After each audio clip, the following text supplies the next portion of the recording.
There are many formations with multi-zone oil and gas reservoirs that are vertically drilled and stimulated using hydraulic fracturing to optimally recover these hydrocarbons.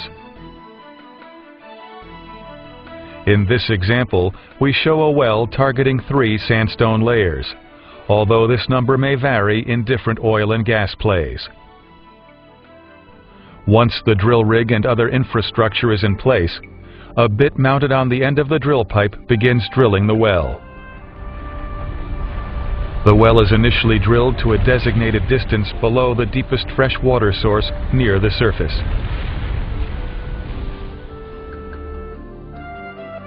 The pipe and bit are then removed and surface casing is inserted into the hole. The casing is then secured into place by pumping cement through the casing and through the shoe at the bottom of the hole. The cement barrier and steel casing prevent any contamination of freshwater aquifers. Once the casing cement has set, drilling of the intermediate section of the hole continues by drilling through the wiper plug, shoe, and cement at the bottom of the wellbore and on toward the targeted zones. Throughout the drilling, a mixture called mud is pumped down into the well through the drill pipe. The mud serves to keep the drill bit cool. It carries the cuttings to the surface and provides hydrostatic pressure, prohibiting formation fluids from entering the wellbore. As drilling approaches the depth of the first target zone, a technician called a mud logger is brought on location. He analyzes the cuttings, identifying the downhole lithology and any presence of hydrocarbons.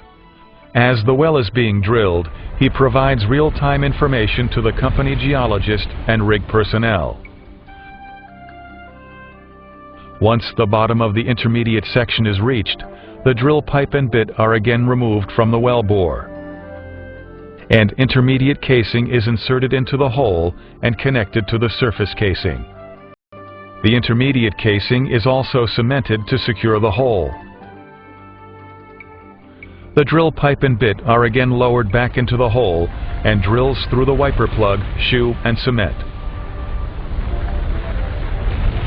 Once total depth is reached, the drill pipe and bit are removed from the wellbore one last time. Next, a logging tool is lowered to the bottom of the well on a wire line. As the tool is pulled back up the entire length of the well, data is gathered to create an electric log. Once the well has been logged and deemed a commercial well, production casing is then inserted. As with the surface and intermediate casing, the production casing is also cemented into the hole. Back on the surface, the drilling rig is no longer needed.